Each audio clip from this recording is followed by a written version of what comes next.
We alive right now, man. It's going down, excited for the season. You know, we coming off a playoff win.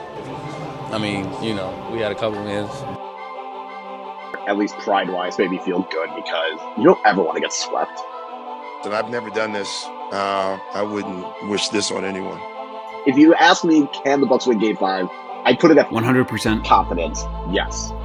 I wouldn't wish this on anyone. At this point, we don't know what's going to happen. You can get Game 6. You can steal it.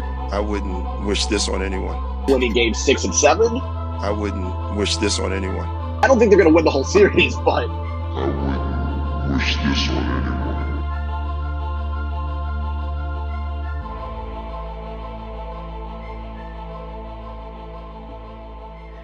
Hello and welcome to episode 183 of Deer Diaries, a Milwaukee Bucks podcast presented by us, the Stafford Brew Hoop. We're back.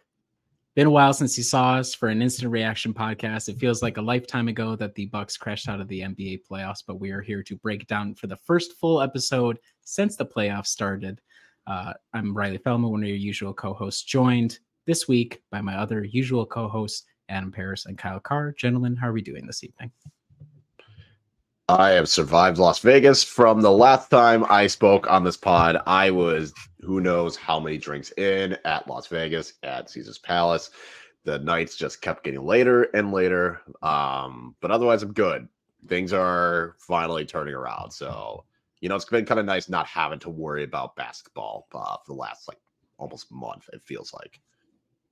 That is exactly what I said, Kyle, as well. As I've been in the process of closing on a home, and that has been pretty torturous. So I've much enjoyed not having to also have my stomach in knots over the Bucks. So thank you to the Milwaukee Bucks organization for freeing me of that obligation.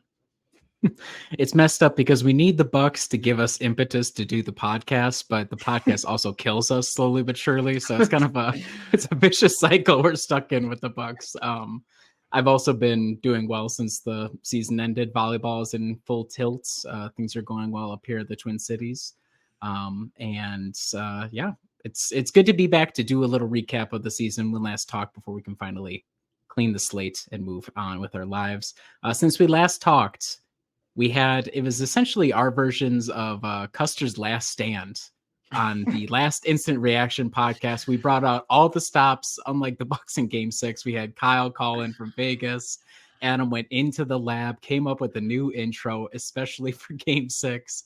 And then the Bucks went to Indianapolis and promptly lost 120-98 to the Pacers to end their season in the first round in 6 games, losing 4-2. The relevant facts that kind of emerged around that: Damian Lillard did return from his Achilles injury, was so-so. Giannis Antetokounmpo, it was revealed after the fact, wasn't even really close to coming back. It seems like it was going to be a deep into the playoffs. If the Bucks made it that far, he was going to be coming back. So something to keep in mind. But instead of breaking down that game, because we'd all rather just wipe our memories clean of it, I would like to start with putting a cap on the Pacers series with our first edition of What Did We Learn? Kyle, I'm going to go to you. What did you learn about the Milwaukee Bucks in the Indiana Pacers series? This team is old and unathletic, and that's even if Giannis had played, I would have felt the same way. It was very clear with Indiana, and why the matchup is always going to be tougher is because that is a team that likes to go. That is a more athletic team. When you have Halliburton, Nembhard, Siakam, Miles Turner, TJ McConnell, like those are all players that are a lot more mobile than most of Milwaukee. Like if you think of Milwaukee's best athlete or most athletic, you're probably looking at Andre Jackson Jr., who didn't play for a good chunk of the series. Second, I don't know who the second most athletic person on that squad is. And that's kind of the problem, is you're kind of looking, is it really going to be a aging and deteriorating Pat Connaughton? Is it going to be a fraud in Jay Crowder? Is it going to be Malik Beasley, who didn't really display anything? Like that was the thing to me that stood out was, yes, there is something to say about having a veteran presence on the team and having veterans that can contribute. But at the same time, when you have no athleticism to keep up, and it's one thing if your bench is all veterans and your starters are athletic, that's fine. If your starters are veterans and your bench is young and athletic, that's also fine. But you can't have neither. And that's the problem with the Milwaukee Bucks. And like I said, even with Giannis, I don't think that fixes the issue. It might paper over some of the problems, and maybe Milwaukee wins a game 2 or game, whichever one went to overtime. Like maybe they win one of those 2 games, maybe. But when you see game 4 and you see game 6, especially, it was like they just couldn't keep up with Indiana. I think that was like the biggest thing for me was the athleticism, which was something we were concerned about, and the flaws showed that. For the record here was essentially the 7-man rotation Doc Rivers went to with the season on the line. Pat Bev, Chris Middleton, Bobby Portis, Damian Lillard, Brook Lopez, Malik Beasley, and Pat Connaughton. Hilariously, the only Buck to put on a uniform and not log a single second on the court was one Jay Crowder. So shout out to you, Jay. I have to assume that has to be the last time we're ever going to see him in a Bucks uniform, but crazier things have happened. But yes, I mean, just to drive home Kyle's point, it literally was, we went to the 7-man rotation. We spent all season long talking about our 8-man rotation. Doc did us one better, reduced it to 7, and he had to do it without Giannis. I mean, that's the kind of like dire straits this team was in going into a do or die game in game 6. Yeah. It was, I mean, it was the biggest issue with that one was, right, it was so obvious it was going to be coming in this series, right?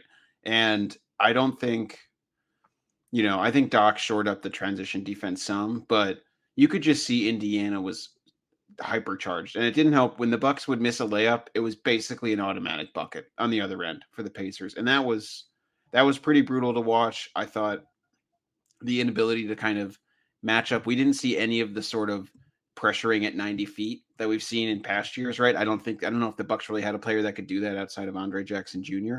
You saw the effect it seemed to have on the Bucks without their core players being able to function and a lack of playmakers. So you're totally right, Kyle. It was glaring, the difference between the two teams that were out on the court in terms of their athleticism, and it's not an easy fix, and I'm sure we'll get into it on this episode. Yeah, I'm going to use that jumping off just to talk about mine, because mine's pretty similar to yours, Kyle. And I think the team is at the point now where it's atrophied past having a strong overall roster build, and now it's extremely star heavy, which this is what happens with teams in their growth cycle is eventually guys age out, especially if you hold on to a certain core for long enough. And in the title run, we faced the Hawks without Giannis for most of the series, and they were able to survive that. Now, the Hawks have done literally nothing since that fluke Eastern Conference Finals run, so it's not like they have the craziest competition, but the Pacers we could look back and say, oh, that was kind of a little fluky, like they weren't able to take the next step. The Heat last year got us, and they crashed out yet again this time around. So we've gotten past the point where we have a strong enough group from 1 through 8, 9, 10 to be able to survive. Like, okay, Giannis goes down. Okay, we're good enough to still go. We just can't do it anymore. And that's like a rock and a hard place for Horst to be in. He's sort of put himself there a little bit with the way the roster has been constructed over the years, but we're just way beyond the point now where we can say, oh, Christmas is a game. We're going to find whoever the next man up is. I mean, the next man up is Malik Beasley, for God's sake. That's not a great spot to be in. So we'll see where they kind of roll it forward, but it's just very obvious. And it has been obvious all season long on a lot of different factors that the roster build in general is just needs to get shaken up. You can't survive just father time taking its toll on literally all the main playable guys on your team. So that's where I'm at with the team, and that was very obvious in the first round. How about you, Adam? Or you go ahead, Kyle. I was going to say, you see it also in Phoenix as well. Like, you have a very top-heavy team with 3 guys, and if you don't build the roster correctly around it, it could really be exposed and flawed. As like I said, Phoenix is probably like the best example of the West. You have Devin Booker, Bradley Beal, and Kevin Durant. It's like, yeah, that is great, but then you have all these other spots, and it's like what you're relying on Grayson Allen to be able, like, and it's like for them, it's like who's their playmaker, and that was what doomed them. So I think it is kind of just like you have to have 1 or 2 stars and be able to build around it, and that's kind of what all these teams that more or less have survived. And I mean, the Pacers might be a borderline, and the Knicks are kind of borderline, but You see all these other teams in the playoffs, and like they got 1 or 2 guys at most, and everyone else, and they make everyone else around them work. And I think that was the problem for Milwaukee, is they didn't have the right roster to make it work around Giannis and Dame. And part of it too is it just exposes, like, okay, our 2 other stars, they're not good enough to do it on their own. Now, part of that is positionally, one's a guard and the other's a wing. They're both older, et cetera, et cetera. But it exposes, okay, if it comes down to these 2 guys, maybe throw Brooke in there if you like, Bobby, if he's not getting ejected, they're just not good enough to hang with equivalent or slightly worse, maybe, competition on a roster. So it was valiant of Dame to come back from injury the way that he did, but it was also very obvious the problems that had plagued him throughout the series when he was able to play still applied, and he wasn't good enough to be able to carry the team on his own. And yes, it's very easy for me to criticize and say, well, or somebody say back, well, if you had Giannis, he'd fix a lot. Yeah, of course. But the issue is when you're building a team, you have to be able to have an 8th guy, a 9th guy, a 10th guy in case, because it feels more and more that the NBA playoffs are a war of attrition. Who can survive 1 star, 2 stars going down? And we were barely scraping the bottom of the barrel for a 6th guy, a 7th guy, especially with Doc's proclivities for playing the vets, where he kind of deviated a little bit in the middle of the series with the AJs. But then in the penultimate or the final game, he obviously goes back to the veterans. So just a lot of different things, both within the team and also the way that I think the league is sort of trending with what is a successful team. Everything's a little bit more up for grabs around the league because of the injuries that rack up and how top heavy teams are getting with the way the CBA kind of pushes teams to construct that way. All right, Adam, what about you? What do you think? Yeah, I mean, I think it's difficult, right? Because you got into this with the Gian. I mean, I think it's important to bring up, right? Yes, that Giannis was hurt for the whole series, right? Like I think that's still important to acknowledge. And yes, I agree. Clearly, the other people didn't have the ability to lift themselves up. I think Dame being hobbled did not help. Chris Middleton and Brooke, I thought, acquitted themselves well. I don't believe that they would have been able to beat, say, Boston, maybe even the Knicks. But Giannis would have, I think, solved a lot of sort of core issues that this Bucks team was facing specifically against Indiana, right? Like they were able to kind of get into the paint at will, forced Brooke to sometimes deviate from the paint. Bucks essentially had 0 transition ability. So if the Pacers made a mistake, the Bucks would never make them pay. So I was kind of thinking, I wanted to ask sort of, is it just wishful thinking to think, okay, well, we get Giannis back and we feel like we're improved, or is like, I guess, how much of an excuse do you both feel like that is? Because I guess to me, I feel like it's a pretty heavy excuse, but it also, I agree with both of you that it also shouldn't allow us to completely look past some of the errors that have been made, I think, building out this roster. I don't know, if you win game 5, you steal game 6, you go into game 7, you don't know what's going to happen. You never know. I think I think with Giannis, it would have gone 7. I think they could have won that series, but my bigger concern isn't necessarily like if Giannis was healthy, like 100% healthy, yeah, I think Milwaukee has a good chance. But if Giannis had came back for, say, game 6, or if he was hobbled like Dame, I don't know how much of a difference it would have made, just because I think then you're relying on 2 guys that are very hobbled to kind of carry it.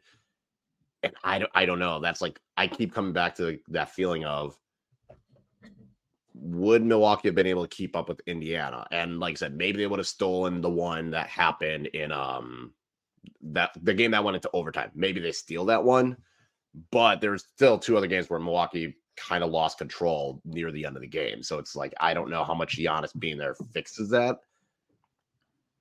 I guess, like, yes, it is like, yes, we can't overlook the fact that Giannis wasn't available, but I also still think even with Giannis, some of these flaws still would have happened. Just maybe it would have had a lower impact. And again, maybe Milwaukee wins in 7, but it's still kind of tough to kind of look, just because if Giannis is there, is Bobby's still missing all these bunnies and taking all these ill-advised shots and getting exposed defensively. Like Jay Crowder is still not providing anything of value. Like that doesn't change that.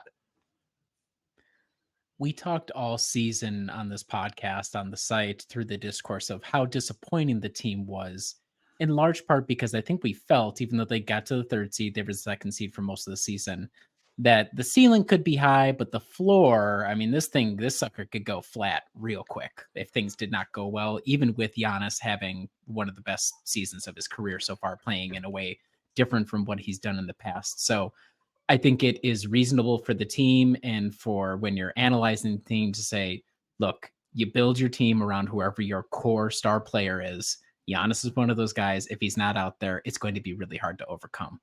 The trouble is, though, like, it's not wishful thinking if you believe that John Horst kind of had to throw this thing together on the fly when he acquired Damian Lillard, and it was always going to be hard to kind of build around those two guys.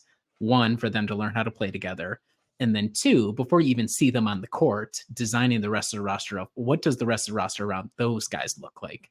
So I don't think it's super wishful thinking. The only other complication, I think, though, is the fact that now Giannis has missed 2 playoffs in a row with injuries. This one, Heat one, kind of fluky, like hits his ass, breaks his ass, and that's the season.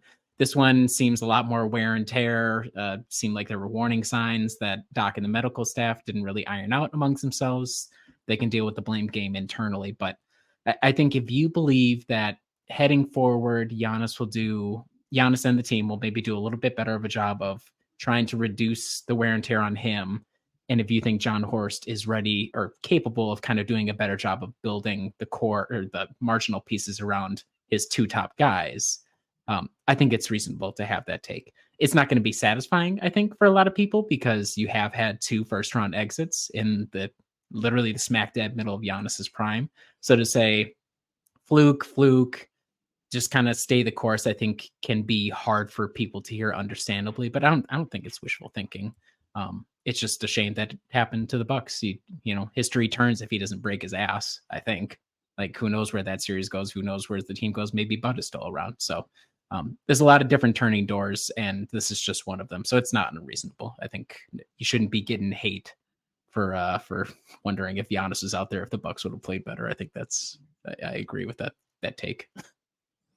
So, okay, mine is a little different. And actually, I didn't want to come into this as the quote unquote positive person, but I did think coming out of the Pacers series, I'm a little more bullish on Doc. I think as a tactician in the playoffs, I did think, yes, I can see both of your faces and you seem to be, making that face that would indicate you disagree. But here's my thing.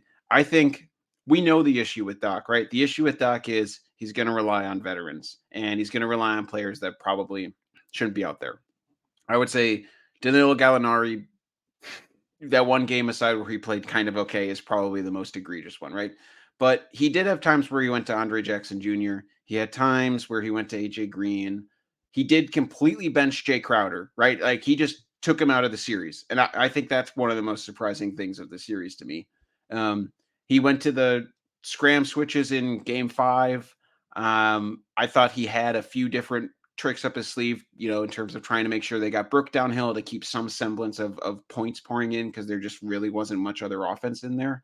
And Bud could do that kind of stuff too. But I guess where I came out was I don't know if Doc is necessarily a better playoff coach than Bud or anything, but I definitely don't think he's a downgrade in terms of tactically, provided if Horst is able to give him sort of pick and choose the players that maybe he provides. And a lot will ride on what Doc does next year, obviously. Is he going to still rely on veterans? I don't know. If he does that, then I think, yes, you're right. Okay, you're right. He is going to do that, and it's going to be a little bit frustrating. But I can still see why in his mind he's like, I have 30 games to get this team into shape. And I can understand why he went, okay, I'm just going with my veterans. Like, I was in the media for 40 games. All of a sudden I'm running this team. Like, I got to get my head above water and to try and figure that out. So I can justify it in myself. And I came out of this thinking, okay, I think I'm okay with Doc, because genuinely, again, I go back to Okay, what were going to be the better options? Yes, maybe we could have waited till the season was done. Would we get Frank Vogel? Is that better? Because you got to get a veteran coach. Would we get? I don't even know who else is out there. Kenny Atkinson, is that better? I'm not sure. He hasn't been a head coach in like 5 or 6 years. I just think the time horizon for this team is like maybe 2 years to win another chip. And so I've sort of come to grips with them. I'm still okay with Doc. I didn't really have that many issues with him in the postseason. So I will now cede the floor to each of you to respond to that. I would agree that if I had to list out blames for what went wrong, Doc is not top 3. He might be top, and he might be top 5. Like if I think of like who to blame, Bobby and Jay Crowder are 1 and 2, whatever order you want to put them in. Feel free to do so. Yeah. Malik Beasley being at 3, he could be up there, but then you're looking at Pat, you're looking at both Pats, Connaughton or Beverly. You're looking at Brooke for some times, Dame even at some point. Like, I wouldn't put the series blame fully on Doc. Like, yes, Doc still played those veterans, but I had tweeted it out like, maybe next year, take that ability away, and then we'll see. Because I understand there were issues with Andre Jackson Jr. fouling. But when he was playing, the Bucks played better. It was just more clear. So it's kind of like next year, when you have a whole offseason and you have a roster and you have time to work with that roster, you're not probably going to make a huge franchise altering trade right like weeks before the season starts. Then I'll see it. If I'm not going to say like I'm more bullish on Doc, but I'm also going to acknowledge like Doc is not the biggest reason why Milwaukee fell flat. Did he cover himself in glory? Not really. Like, it's not like he improved his stock or improved the PR on it, but I don't think it's not like last year with Bud, where it was like, it is clear, like, Bud completely was overwhelmed that series. And it was not that level where it was kind of like, if you had a different coach, Milwaukee probably could still beat Miami, even if Giannis was hurt for 2 of the games. So it'll be interesting to see, but yeah, I mean, Doc did all right, but it is also him playing people that shouldn't be playing that got him in this situation. But at the same time, half of that roster was not great fit, probably. I don't know. That was the nicest thing I could have said, by the way. I was going to say, that seems like a ringing endorsement what Kyle just did. I think that confirms that Kyle has the Doc Rivers coaching blazer. It's in the mail. It's on the way. He got it on clearance, and he's relax. Yeah, sorry. Bullish on Doc. I think Doc is fine. If I'm bullish on Doc, the reason why is because he should not be wedded to any of the players. So, like, if we're going to have to reconstruct this thing, not from the ground up, but if you're looking at a lot of the middle rotation guys where it's like, okay, these guys really fit Bud's system well. They've had great years of service with us. We've seen a lot of success with them in as much as we've gotten a title. Doc isn't going to have any compunction about, like, I don't think, maybe I could be wrong. I know he relied on them, but I don't think he's going to have compunction about seeing these guys move on or having to rebuild with other players. So if you're somebody who's looking for some changes or the possibility of change, I think if Bud was still here, you maybe, depending on the success level, you kind of keep those guys around. I think there's going to be the possibility of more change. Otherwise, I don't know. I get annoyed with coaches when it comes to having young guys on the roster, and it's seeming like this moment right now is the first time you've talked to them in months. Like, they had that moment with Andre Jackson Jr. where AJJ messed, he like fouled or something like that. The game was pretty much over. And then Doc is like doing some coaching, and whoever the color commentator, maybe Greg Anthony, is like, look at that. Look at the coaching, Doc. It's great. Down, game 6 of the season, the coaching Doc is doing. It's like, this is probably the first time Doc has given AJJ any sort of like actual instruction since he got here. So I'm not going to give him kudos for that. I'm just worried that the problem that I think we all kind of identified, really old roster, you have a couple young guys with maybe a little promise. Is he going to be the guy that nurtures that along? Like, of course, he had a Tyrese Maxey. If I had Tyrese Maxey, I'd play him 38 minutes too, because he's that good of a talent. What about developing those other guys, though? Because that is one cheap and easy way to fill out a little bit of your rotation. And I'm just not sure if Doc's can be that guy. But I agree with Kyle and you, Adam, that in terms of playoff tactics, he's probably no better, no worse than Bud. Maybe he is, if he gets buy-in and kind of keeps things smooth in terms of organizational, people aren't trying to do a mutiny. I think there's value in that. So I'm probably okay on Doc. I don't feel strongly, and you're right that if the options are Doc, retread retread A, or like Adrian Griffin 2.0, I'm probably just going to ride with Doc for another season and see what happens. So that's where I'm at with Doc. Okay. Beautiful. It was a great series. Not really. What a horrible way to go out, but thank God it's over. That's what I'll say about that. Okay. We'll do the follow-up here. We kind of touched a little bit on the season in general, or through the Pacer series, we talked about the season, but we're also going to do what we learned about the Bucks, because I think we learned a little bit about the direction of the team independent of the series. I'm going to start with you, Adam. What did you learn about your Milwaukee Bucks in the 2023-2024 NBA season? I think if you thought I was positive in part one, I'll change it here. I thought this was a wasted season, right? As Bucks fans, that stinks. They really squandered it. They screwed up by hiring Adrian Griffin. They had to change that midstream. There was no way Doc was going to turn it around. Giannis had to play too much, hurt his calf. They didn't figure out what they were going to do with Dame and Giannis. I thought that was a pretty rough indictment. They lost the one guy who knew how to use Dame and had years of familiarity with him from the outset, who maybe could have helped push that along. Probably would have stayed on under Doc as well, or been elevated to the head coach. Just a wasted season. And I think as a Bucks fan, it's such a bummer, right? Like, we only get a few of these. We probably only have a few of these left with this core. This is a finite resource with Giannis as well. We're only going to have this guy once in our life. He's probably going to be the best Bucks player ever in our lifetimes. So it's just a real bummer, was kind of how I felt at what I learned about this season. And I'd also like to apologize to listeners. I think since I wasn't covering the team as much as part of Brew Hoop, I wasn't watching games as closely as I should have. But I'm thinking back to the way I watched games. Not this season that just happened, but the year before, coming off the NBA Finals and looking at like every little small chess piece and then trying to like retrofit that to what would be happening in the playoffs that happened just a few months prior and thinking about how they fit. And I don't think I did a very good job of that this year. I think I looked at everyone and was like, all right, I think this is going fine, right? Like, this is a fun piece. And it turned out the Bucks had like 3 or 4 players max that they could rely on in the playoffs, and that's really bad.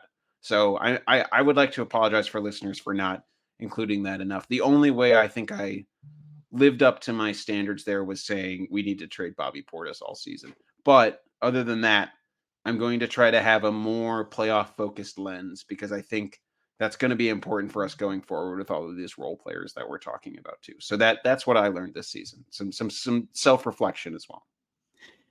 Adam giveth and Adam taketh. He giveth in that he wanted Bobby Portis out of here. He taketh in that he was the last guy backing Pat Connaughton until the very bitter end. Yeah. I'm taking the L on that one. That's tough. Yeah. Sorry, Pat. It's okay. I mean, that's fair. No, it did feel like a way. Like, I think we all said it was like this was not fun. This is not a fun season. Nope. And not just from it just wasn't a fun team to watch.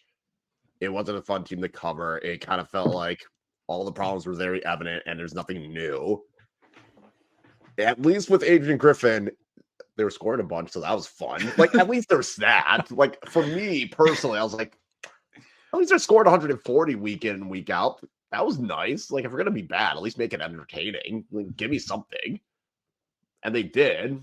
And then we get Doc, and it's like, cool, we can defend now. But now we're only scoring like 110 points. It looks like they're struggling to do that efficiently. So it did feel like a wasted season. It just felt like this is a good example of when you make a bad decision and how it can completely screw things up right from the jump. Like, I still think moving on from Bud was the right decision, given how that series ended. And it was just one of those where, hell, even when they won the title, we were that close to wanting Bud fired. So it's not surprising, but it kind of felt like, yeah, they made the error with hiring Adrian Griffin. And because of that, you force out Terry Stotts. The players aren't bought in. They don't know what's going on. Adrian Griffin's over his head.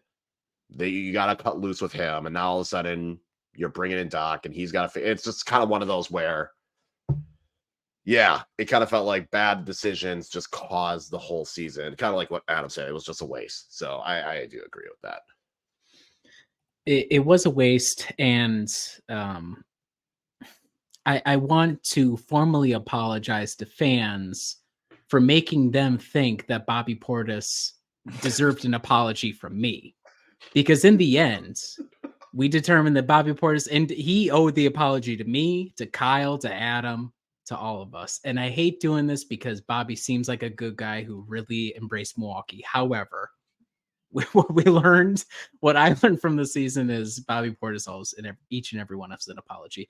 And yeah, it just, from the very beginning, the vibes were really strange. I think it's completely valid to account for everything going on in Dame's life off the court, but also how many times can that be like the analysis point for the season? And how do you plan around that heading into the future? I can't, I hope everything gets worked out, but I can't sit here look into the future and say October this year, everything's going to be smoothed out and we're balling out. I don't know. Like it's a wasted season. And for a lot of factors that don't really have to do with what was going on the court as well, which is extra frustrating because in the past, our issues were almost exclusively, okay, the system's a little too rigid to the system. Okay, this guy has to fit in. He's not fitting in that well. Okay, Giannis gets injured.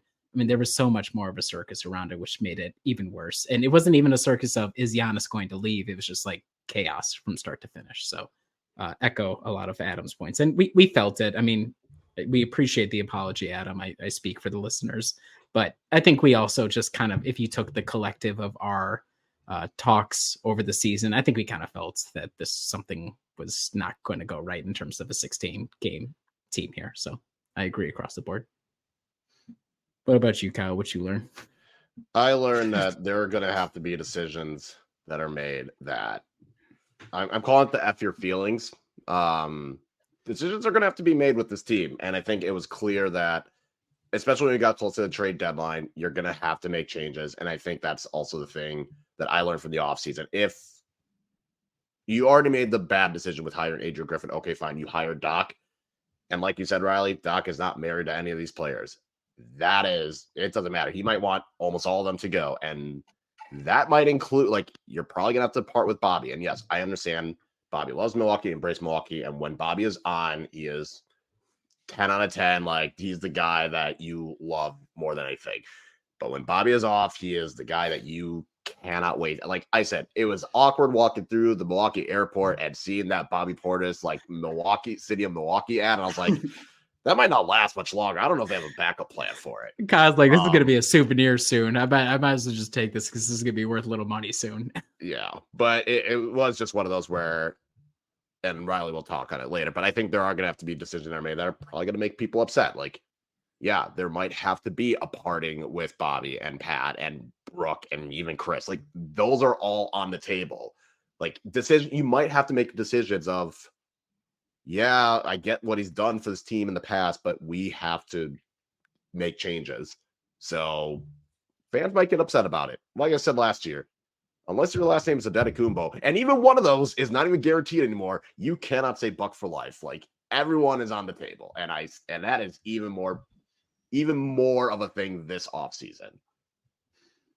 That's what's really fucked up, Kyle. You and I were here to recap, put a bow on last season, and the best part of it was us you were giving your Buck for life speech, and we're back here 365 days later, and you still, for a lot of these guys, the same guys from last season, I thought we were given the Buck for life treatment for. We're back here again. They can retire, like you said, they can choose Buck for life if they want. The ball is in their court, but if they're not going to choose that route, it's not going to be in their hands. I'm sorry to tell them. That's not the situation is going to be. So, yeah, I'm just saying, if someone puts a Chris Middleton trade out there, don't get pissed off at them. If someone puts a Brook Lopez trade in the trade machine, you gotta understand, sometimes they might have to make that call to get, and especially because Brook and Chris are probably the only two guys where it's like, maybe you can get something worth a damn out of. and this is coming from, and Kyle saw the vision at the trade deadline when he saw Chris Middleton sporting Warriors blue and yellow. So this guy, we call him Kyle Stradamus for a reason, because he saw the vision. Adam, what do you think about heartbreaking decisions to be made? Well, Are they heartbreaking anymore? Honestly, like, talking about a couple of these guys. I mean, we've been a loser franchise now for 3 seasons straight. Is it heartbreaking to make calls on these guys now that we're 3 seasons beyond the title? Is that magic still there for you? This is for the group. Whoever wants to, Adam or Kyle, whoever wants to jump in. Adam, I clearly not for Kyle. I feel like. Yeah. Like, here's the thing. Like, I understand Chris Middleton gave it his all his series. Chris Middleton was a very big reason why the series was even competitive at times. But it's one of those where you have to realize this core, basically, of Giannis, Chris, and Brooke, have been there now since going into the 2018-2019 season. It's been like 5 or 6 years now. It's ran its course, and sometimes you just have to reload. And Riley, you mentioned it in your Monday morning media roundup. Sometimes you hold on to guys maybe a half season or 2 seasons too long, and you want to be able to get ahead of that before it's too late. And I think that's the problem that John Horst is now facing. So yes, would it be a bummer to see Chris go? Sure. Like, it'll be a bummer because of what he's done. But am I going to act like Chris can't be traded at all costs? Absolutely not. That's interesting. And I mean, same with Brooke. It also applies to Brooke as well. Painful for me. The hard part with, I understand it. I understand the calls that there will be to trade Brooke this offseason. He's got this is last year, $25 million salary slot. If they go to free agency, it's highly unlikely, that they'll be able to trade him for anything. I don't know how many years he has left. So I understand it. I just still think that I don't know who I would just need to see it. This is my problem. I have a lot of trouble, and this is why I said I need to do a better job next year of looking forward towards the playoffs. My mind is still so stuck on, I saw this person do something, and I'm having trouble projecting the idea of someone else being able to do it. I see Brook Lopez playing center, doing all the things that Giannis hates doing. I see him deflecting a lot of shots. I still see him, yes, players shot a little bit better against him at the rim, but I thought structurally this was one of the most awful to watch defensive teams since the Jason Kidd era. And I couldn't believe that they lost all sort of defensive structure, and I felt bad for Brook at times. So I would totally understand if they trade Brook. Chris, I think, would be a little bit harder, just because I do think, yes, he struggles defensively still, but I thought he looked okay. And I don't know if they'll be able to find a wing with his size who can do some of the things he can do that can fit in. But I don't know. I am with Kyle. I would not be surprised if there's a shakeup this offseason. I wouldn't have a lot of heartbreak unless Giannis was traded, but I think there also might be some running it back this offseason that people aren't as excited about. So I don't know. Where are you at, Riley? So as far as Brook Lopez goes, I should just jump in here as his biggest hater on the planet. There's 2 ways the Brook Lopez situation ends. Either we trade him to Orlando, put him out the pasture finally, or he's with us until he's 42. Those are the 2 options, and he's getting paid $25 million a year every season. It's like that, and obviously I'm just joking about Brook, but like, as a wider discussion, when I think about this team and the talk about, okay, we're gonna have to make hard decisions. I mean, I'm over it, honestly. With the only person that I'm still ride or die with remains Giannis. Outside of that, it could be Dame, it could be Chris. I don't care about any of this. We just have to try and build around that. But I think when I do that, what I'm acknowledging is the window might be a lot closer to permanently closed than we anticipate. And the reason I say that is, how many great cores have there been that have been found a way late after their initial cycle? And again, our cycle includes 1 title. We are not a dynasty. This is not a dynasty anywhere near close to the definition of a dynasty team. So we need to wipe expectations clean there. We are not the Warriors we're breaking up, okay? We're the one title Milwaukee Bucks. That's it.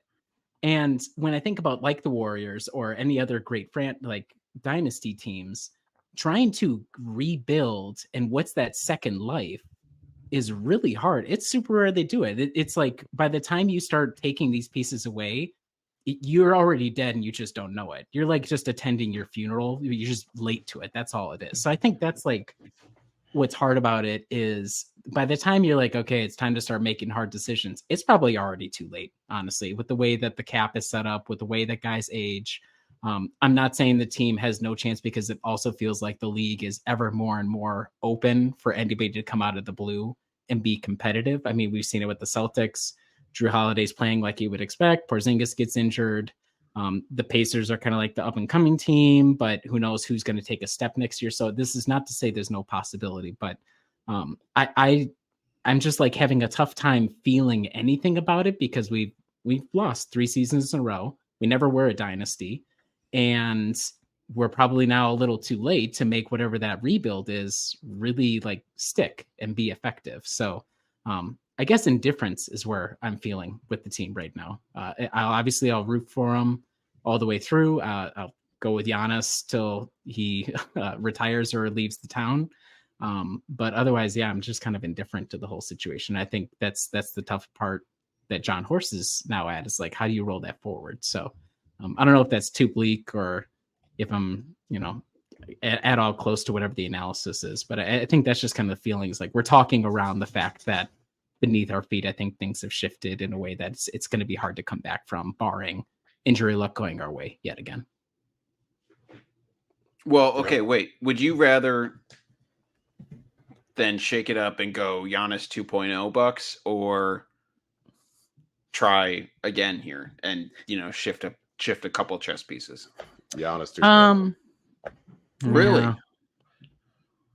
Yes, Yeah. Because the problem with maybe bringing a few different pieces, I feel like we know what the ceiling, like we kind of seen what the best, and depending on what those few pieces are, like if it's like young athletic scorers that are on the bench, maybe you swap Bobby and you get like Herb Jones. I'm not saying that's going to happen, but I'm saying if you did that, God, please, let's please, go. Kyle, yes. Keep cooking, Kyle. Keep cooking. Keep cooking. Or if you get like a NAW from Minnesota, like type of player, and you put him in instead of Pat Connaughton, that makes a bigger difference. But I think at this point, you kind of run with this Giannis 2.0 that also probably has you'd see because there's less of a, we don't know what the ceiling could be much, much higher, or the floor can be much, much higher.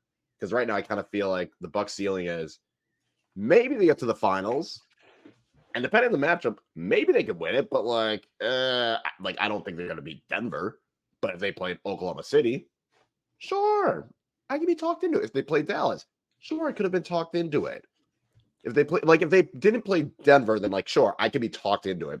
That's the ceiling, and the floor is get boat race at times out of the playoffs in 4, 5, 6 games, what happened last year. So we know what the floor is, we know what the ceiling. But maybe Giannis 2.0, maybe the ceiling is still the same. Maybe you have to talk yourself into winning a title, but maybe it's also this team is going to be in Eastern Conference Finals. This team could do it, or vice versa. The ceiling could be, I don't know. I think there's more intrigue out of that than kind of knowing, all right, I'm not going to trust this team once we get to the playoffs because there's all these flaws and it just might get more exposed. I think the trouble with Run It Back versus Giannis 2.0 is that the reality of the situation is we're going to get neither of them. It's just not feasible to have that many trades, get enough of a rebuild or whatever around it. I think right now we're stuck at Giannis 1.5, which is just keep trying new point guards with different styles of play and see if one of them sticks. And that served us well with Drew Holiday for the title run. We'll see where it goes with Dame. But when I think about analyzing the team going forward, it could be as simple as doing the trick of the Bobby Portis, Pat Connaughton, Brook Lopez, underrated those finds on the margins that then turn into guys who are mid-career or starting to enter their prime, but need a new situation or whatever. And we've tried that with Malik Beasley and that didn't really work, but the team could literally be two of those kind of moves hitting away, like finding two guys who just need to find like the right situation to thrive away. And you're right back in it, which is why it's tough. And that's why I think we'll talk in a second about what we expect the team to do, but I think they will run it back for the most part. But it's those couple of middle guys that you gotta start rolling the dice more. You cannot run Pat and Bobby out there again. I just think that's too tall of a task. And I think Brooke, because of the role he fills, I would be very surprised if they moved on from Brooke. I think it would behoove the team to start thinking about what life after Brooke looks like, because he will be 40 years old soon, folks. It's going to happen. But I don't think it's going to happen this season. I think he's the stabilizer. So we'll start moving towards Giannis 2.0, but I think it's in the team's interest to start trending in that direction. You probably keep Brooke. You probably keep Chris. Let's give it one more go. Let's see. And that's not satisfying for anybody, but who knows what Dame's turn into. And then there's just those middle guys. God, we need to hit those middle guys out of the park, because it has been way too long since we had anything like that.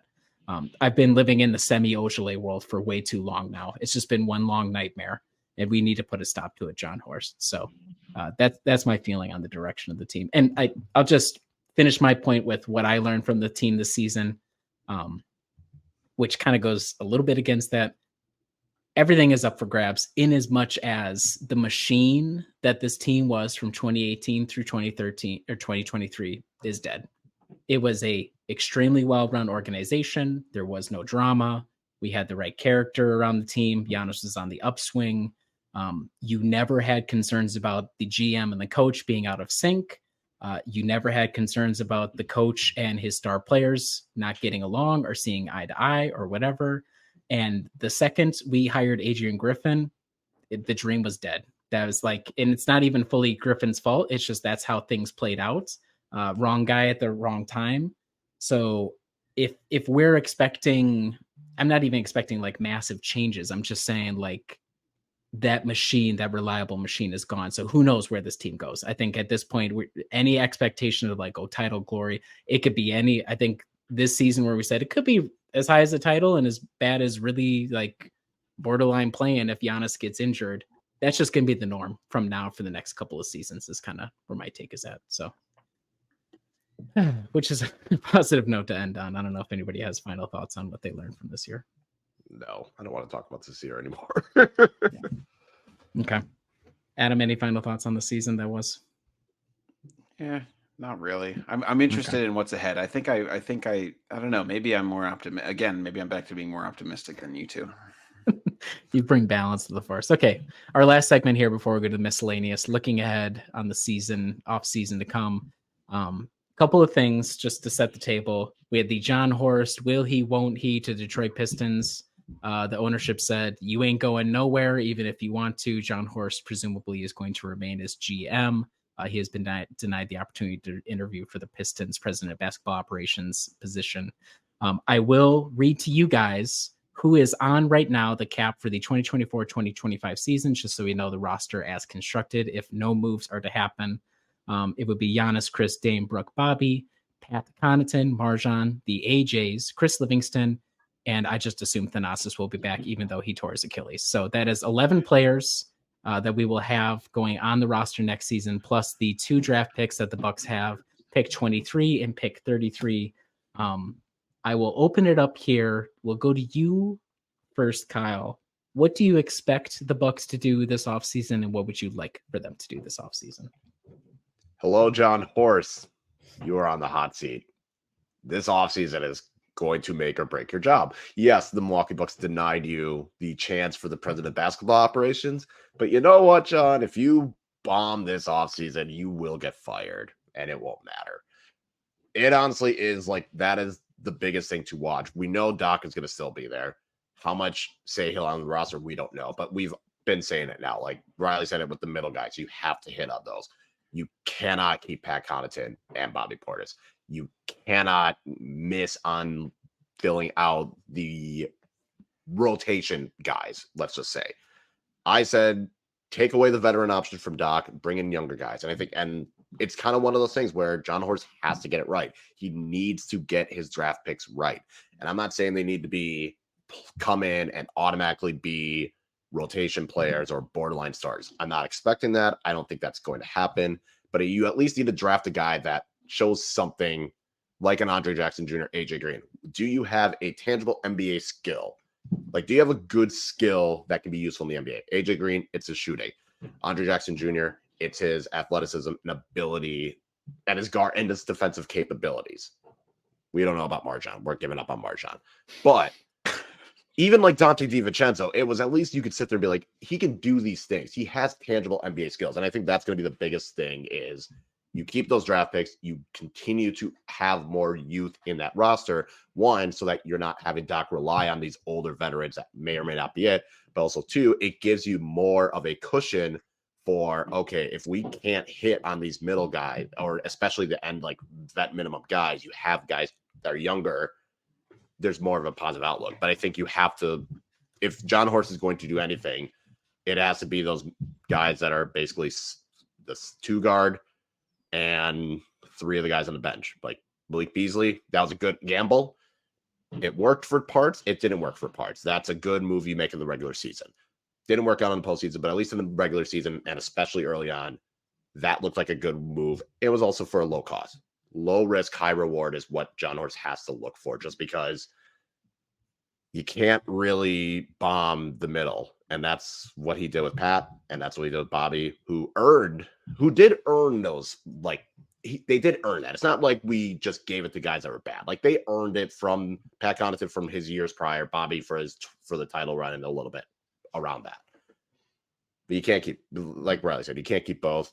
And that's why I also say you might have to make changes to this roster that really does shake up a core, because it's not like we saw what this roster can't do. You know, don't trade 5 second-round draft picks for a dude.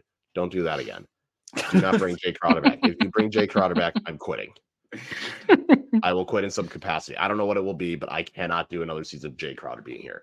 Pat Bev, he can go for all I care. Like, even before like the shenanigans at the end of Game 6, he was someone's like, if he goes, okay. If he stays, great. But you gotta make the bench better. And I think that is where Milwaukee really fell apart, is when, as we've seen in the playoffs, guys are getting hurt left and right. But can your bench players step in to fill and try and make up enough to hold you over well enough? And Milwaukee doesn't have that. So I do think they keep both their draft picks and draft someone for both of them.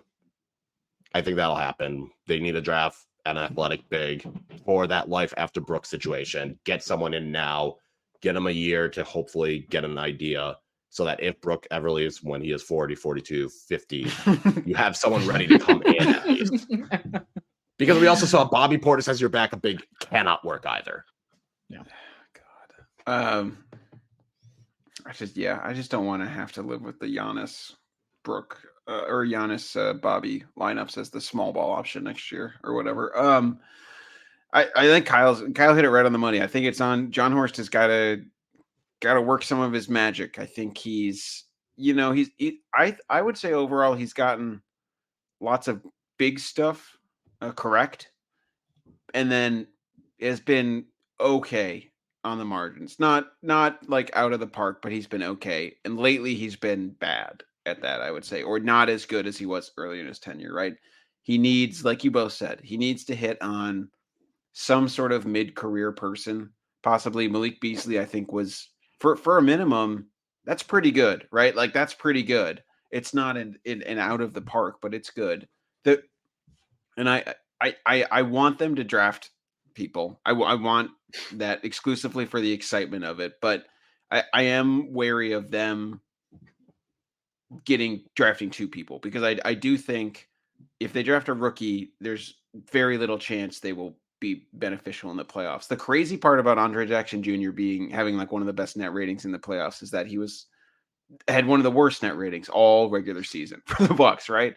And that's just like a very sort of bizarre scenario. It's unlikely that a rookie is going to be able to super contribute. I think it's possible, but I do think if you get 2, then it's kind of 2 slots that it would be unlikely they would make our kind of 8-man rotation right at the end of the season. And I think that's what ultimately matters. So, but they need to get youth, and they need to probably try and maybe parlay some of those people into some sort of mid-career person.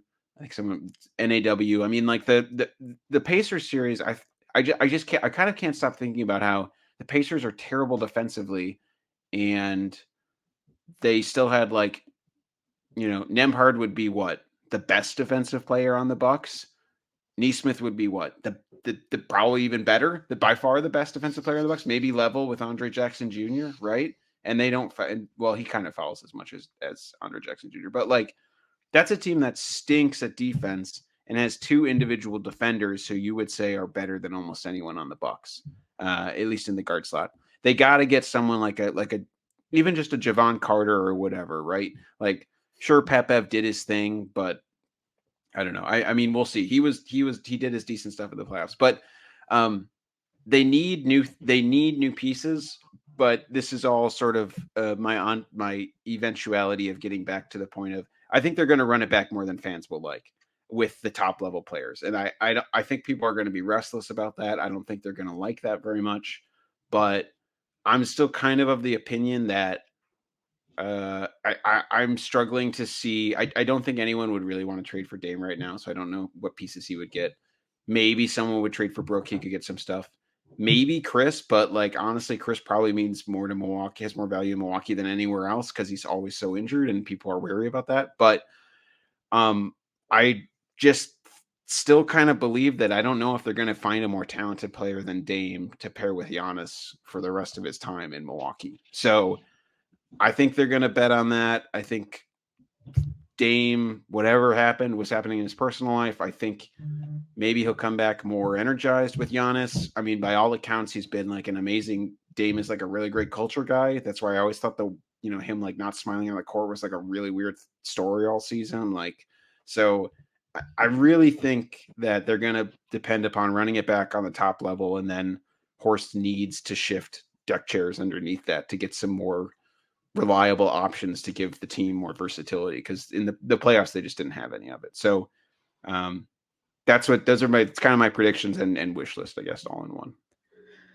one. Regarding the Dame not smiling, I think this is also a function of people just don't really like, when you're in Portland, people don't really watch you unless the playoffs. Because one, I found out that Dame is far less of a playmaker than I ever thought he was. He's just not that good at it as what I was expecting. And two, I think the not smiling thing is sort of just like his personality. I mean, I could be wrong, but are there a lot of shots of him with a huge grin on his face when he was a Trailblazer? I don't know about that. So, but to follow up your point, Adam, fans will be upset about running the team back. I think there's a contingent that will get vocal, that will be behind Kyle on the John Horst hot seat, who are going to be really upset when 2 weeks from now, John Horst is promoted to president of basketball operations and gets like a 4-year contract extension. So I would just, if I were a fan of the team who was a little skeptical of John Horst, I would just prepare yourself for that eventuality. I do think the Bucks will draft one guy. I actually think they're going to go up a few spots, take 23 and 33, see if he can combine it. Everybody says the draft is weak, mostly because it's big men, which is perfect for us. If any big man that you think has anything resembling a future falls anywhere near the out of the lottery or the back half of the lottery, do everything you can to move up if you can. And I think any combination of Bobby, Pat, Marjan, maybe some other guys will get tossed out to try and get like an established middle piece, and then use the rest of the roster spots on other guys who are kind of a gamble. My other two specific predictions, I think Pat Bev will be back. I have come to the conclusion that Pat Bev's his reputation precedes his actual play, because he did not really impress me defensively at all. And part of that might have been because his wrist, but seemed a lot more like reputation than actuality. And two, Jay Crowder, let's hit the fucking bricks already. Can we? I'm just done. This guy is a loser. I can't believe I had to invest a season and a half of my life having to pretend that Jay Crowder was going to be the solution. I've never seen a man that large play softer than that. And my second specific prediction is Jay Crowder will not return as a Milwaukee Buck. And I will be with Kyle that if he is back, either I will retire or I will mercilessly mock him openly on the site, in the podcast, on social media. all the safeties coming off for Jay Crowder if he's back. He better be playing like a god if he is back here. Otherwise, it is going to get ugly for him. So I think we all agree it's going to be mostly run it back, see if they kind of shake up the middle of the roster a little bit, see where it goes from there. And part of the reality too is that's just how NBA teams who are on the competitive timeline like this, that's what you do. How often are teams that are in our position really shake it up either because they can or want to? They really don't. So folks, strap in for a lot of the same potentially next season, but hopefully time, togetherness, etc. will cure all wounds. I think the thing with running it back is you can run it back with Chris and Brooke, and that's perfectly fine. If you don't bring back one or both of Pat Connaughton and Bobby Portis. Mhm. Like, I think people would be fine if you run it back with Brooke and Chris if it means Pat and Bobby are gone. And like, I think that's more the thing. Like, you can't bring back Pat and Bobby. Like, those two are the ones that it's like, you can't run it back with them because you can improve on that. Can you improve on Brooke and Chris for this Milwaukee team? That's a lot harder. So I think if you run it back with Brooke and Chris, fine. But you gotta then figure out how to move on from Pat and Bobby. Even if you might have to take the hit, you might not get your dollar for dollar trade. You might get $1.50. That might happen. And I'm actually the opposite of Riley, where I don't think you need to move up in this draft just because everyone keeps saying how shit this draft class is. So it's kind of like, this does not seem like the draft to try and make your way up, giving up whatever bare minimum assets you have. Like, if you can trade Bobby and get that, do it. But this does not seem like the draft where you need to like move up to get players. Like, I feel like the players from like that are not lottery are going to be in that same tier of So I'm just wait. I need to know how long Kyle's going to spend looking at prospects now this year, knowing the Bucks have 2 picks. No. Yeah. Okay. Thank you. You might convince me to get one. You might convince me to invest in 1 or 2 prospects, but look, here's what I'm going to do. I actually will look into it because I'm going to hammer the drum of they better find either an athletic big or an athletic guard. That's all I'm going to look at. I don't want any wings. I don't want if the Bucks draft Zach Edey, I will cry. I will actually, that might also, like, between that and Jay Crowder, I might legitimately just have open season on John Horst for the rest of the year. Draft Edey, sign Gallo to a vet min, sign Crowder back to a vet min. God, that'd be awesome. I am not watching that team this year. I'm not watching that team this year. Absolutely not. I was like, I think Kevin O'Connor at the Ringer, he had one of his mock drafts had the Bucks picking Edey, and like his summary was like, oh, he'd be an interesting running mate with Giannis. I was like, yeah, for those who like car crashes on basketball courts, yeah, that would be. Kevin O'Connor just hates the Bucks, and that's where I'm going to be convinced. Like, he just wants the Bucks to suck, and this is a great way to do it. Kyle, I completely sympathize with your don't draft a wing. I can't do any more Jordan Warras. It's just my heart can't take any. Marjan, a failure, more or less. Let's be honest. Jordan Wara, a failure. Dante had to go somewhere else and almost be out of the league. I mean, he was good for us until his injury, but like, I'm just so thirsty for a big man. I'm in a desert. I'm parched. I'm about to die if we don't get another big in here. I can't do the trio of Giannis, Bobby, and Brooke. I don't care if the guy's unplayable.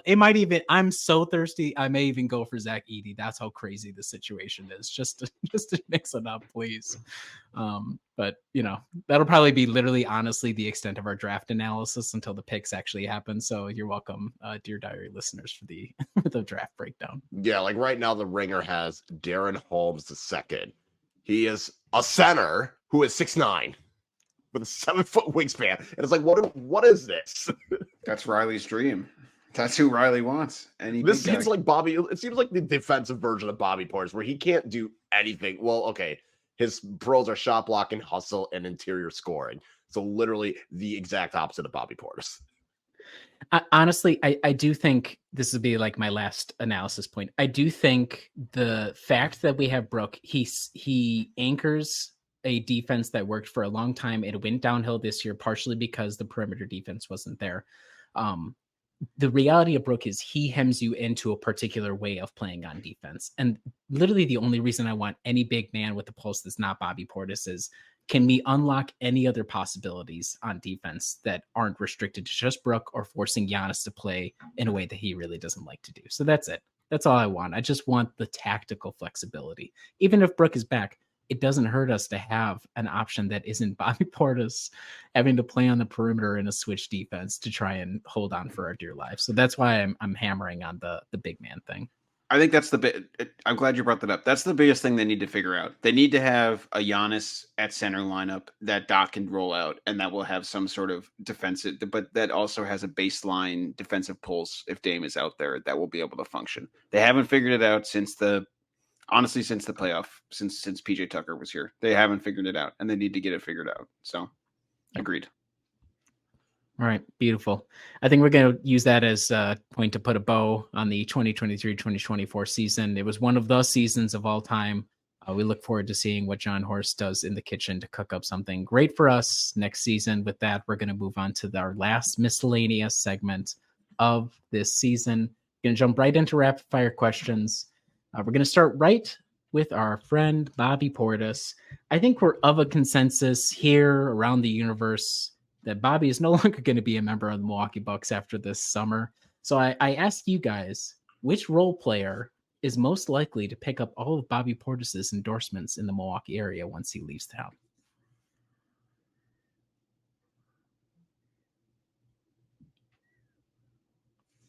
Thanasis.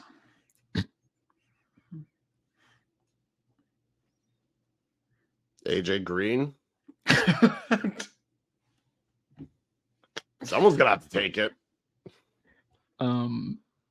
Yeah, I think you're probably so it depends on if media mogul, Empire Titan, real estate mogul and Empire Titan Pat Connaughton is still here. If Bobby goes and Pat is here, I think the Hupie and Abraham, the one call, that's all. I think the ads are going to get supercharged with Pat, but otherwise it's going to be hard to find somebody to pick up the mantle from Bobby. So that really emphasizes how important Bobby is to this community. Okay, now that the Bucks are gone from the playoffs, which remaining team are you rooting for to win it all? Timberwolves. Whoever wins the Wolves Nuggets series. That's Adam. I'm disappointed in you. I'm rooting for Dante DiVincenzo. Let's go get ring number 2. Let's go Knicks. I like Knicks fans are chaotic. I want them to beat the Pacers, and it would be objectively funny if the Tom Thibodeau, I literally don't care about anything you tell me about analytics or not running guys into the ground. I'm going to play all my guys 57 minutes a night, and we're going to win a title. So in some sense, it would be kind of schadenfreude to see a team win that way, and also Dante to contribute on another title. It would be funny. The Knicks winning would be the funniest. It would also be very unbearable after like a week. So, I think Minnesota or Nugget or Denver Nuggets would be my option, because I also don't want a team from the East winning. I feel bad. I do still believe in Dante, but I don't know. Timberwolves are fun to watch. I like Anthony Edwards. I don't really want Jokic to win another. So, yeah. Yeah, I want Jokic to go down so he can be in the Giannis territory of he'll never get an award again until he proves he's not a loser fraud like Giannis is now. Okay. On the opposite end of the spectrum, who would you least like to see? Boston. Real? Okay. Boston. All right. No. Do the Pacers get a shot at all? Okay. Boston. Oh man, there's a lot of good options. I think you're right, Kyle. I think it's Boston. I want to say Denver, being petty, because I feel the same way as Riley that I don't really want Jokic to win another exclusively so he can't win any more awards. And I don't feel like he's really had any comeuppance. But yeah, I think Boston's right. I wouldn't say I'm rooting for Indy for obvious reasons, but if they do win the title, then we can claim that had we beat them, then we probably would have won the title. So there is a rooting interest there. The obvious answer is Boston, but my sneaky answer is actually the Timberwolves, because I do listen occasionally to local sports talk radio. Ooh, and I do enjoy them digging. I mean, really throwing rocks and slings at the team all the time is far more entertaining as a listener than them gloating about how they're the greatest team ever, and they also have not won anything. So that would be my strong second place, Dallas. Oh, for sure. Yeah. Yeah. Oh God.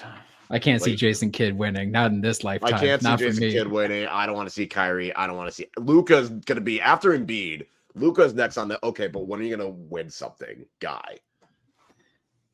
Yeah, he's got So- he'll get an MVP award for his trouble because we feel bad for him, and then he'll also turn out to be a loser fraud, and that's how things go. So yes, Boston's still first, but Dallas is second.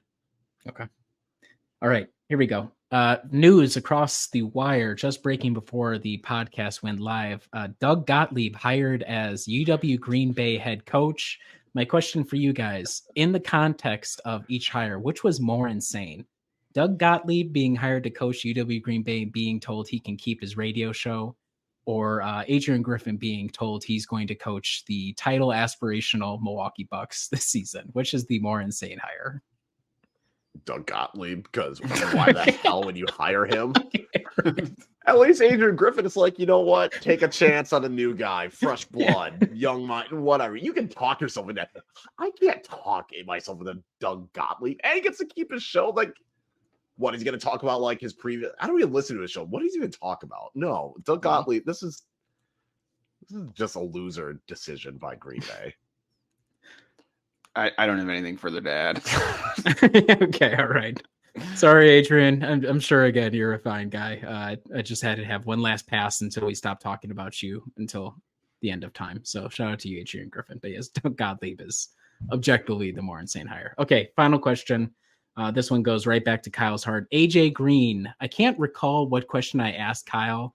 Was it how many starts he would have the rest of the season? And we put it over under at like 10.5.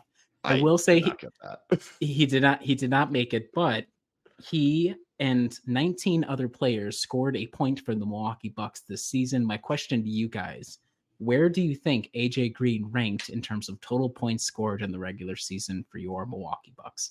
1 through 20.